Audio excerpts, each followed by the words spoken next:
I'm pretty sure guys nakita niyo mga teaser ko sa aking Facebook about a new logo upcoming dito sa ating channel.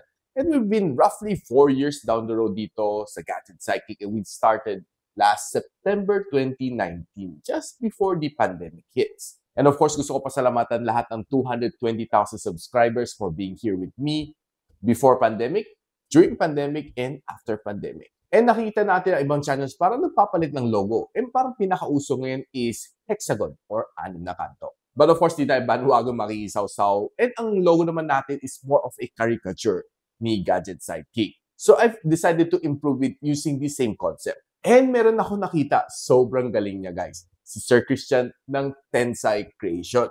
At first, akala ko dayuhan siya kasi English siya magsalita. But nung tinanong ko kung anong bansa siya, tsaka ko lang nalaman na proudly made in the Philippines. Kababayan. So, pinakita ko sa kanya ang aking old photos. And nung nakita ko mga posts niya, ang gaganda na magawa niya.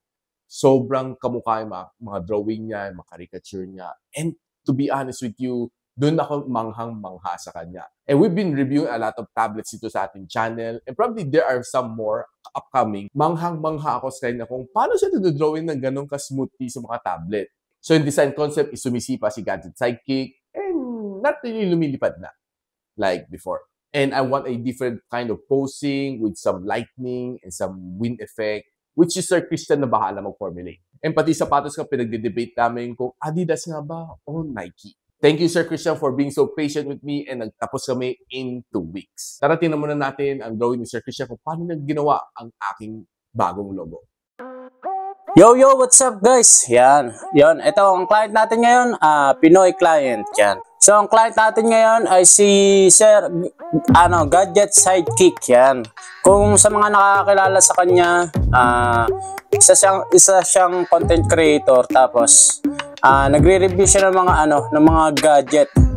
So, yan, visit nyo yung niya, YouTube niya, Gadget Sidekick. Yan.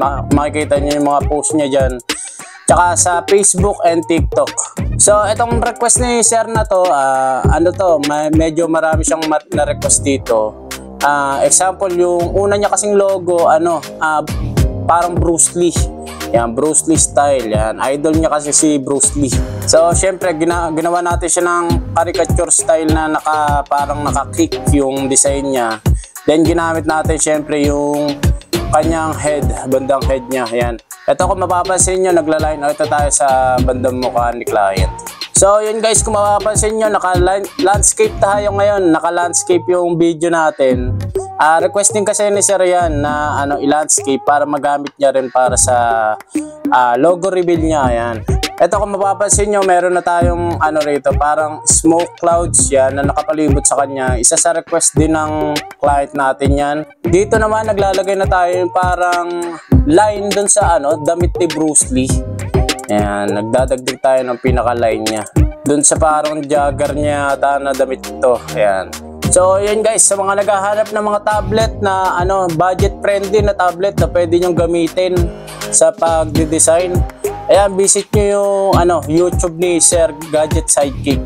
Ayan, marami kayong makikita dyan na budget friendly na tablet tsaka mga gadget, lalo na yung sa mga cellphone. So dito import na to, na tayo, second shadow dito sa bandang damit niya. So abangan nyo guys yung pinaka-pilot na ito kahit paano napaangas natin. So yun, sa mga hindi pa pala nakakilala sa akin, ako nga pala si Christian Diaz, graphic artist ng Tensai Creation. Yan. So visit nyo na lang din yung page ko, Tensai Creation. Yan, nagpo-post tayo ng mga design natin dyan. Tsaka sa personal profile natin, Christian Diaz. At tsaka sa TikTok din, Tensai Creation naman.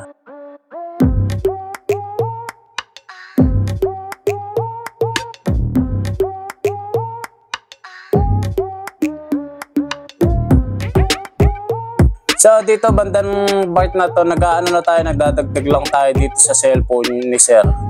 Kumuha lang tayo ng screenshot ng YouTube ni Sir, profile ni Sir, tapos nilagay natin sa pinaka cellphone na hawak niya. Yan, isa sa request ni Sir to yung may hawak na cellphone. So sa mga nagtatanong din, ang gamit ko naman na tablet dito, Samsung Galaxy Tab S8 Ultra. Yan. So yung tablet na to medyo may pagka-pricey. Syempre kung gusto niyo ng budget-friendly na tablet na magagamit yung pang design, try nyo mag-search sa mga YouTube o kaya visit nyo yung page ni Sir sa YouTube na Gadget Sidekick. Yan, may mga post siya dyan na budget-friendly na tablet, na mga tablet. So dito dadagdag tayo ng lightning, parang dagdag na request ni Sir to. Ayan, naglalagay tayo ng additional na lightning. So abangan nyo guys, ito, patapos na to. Napaka-forma, napaka-angas na gawa natin logo sa kanya. Ito na siya. Yan, napakalupit. Siyempre, rin si Sir. Nag-request din si Sir ng logo intro para dito sa kanyang logo design. So, once again, this Tensai Creation, I'm out.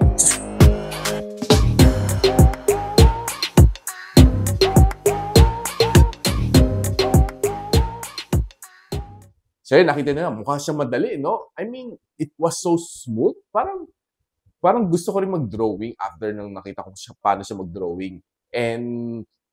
And guys, kung gusto niyo magkaroon ng sarili ng logo, if you're looking for caricature, drawing na halos kamukha ninyo, or even 90% na kamukha ninyo on a more of a cartoonistic na approach, pwede nyo i-check si Tensai Creation. I'll be linking on the description box below. You can follow him sa Facebook at Tensai Creation and at TikTok. And moving forward, ito na yung bagong logo na gagamitin natin and with more energy and a different approach dito sa Gadget Sidekick. But with the same suntok. Ito. Wata! And so, ako para si Richmond and you're watching Gadget Sidekick. Wata! Like and subscribe to my channel. Don't forget to hit that notification bell. For one of my latest uploads, click dito. And for one of my popular uploads, click here.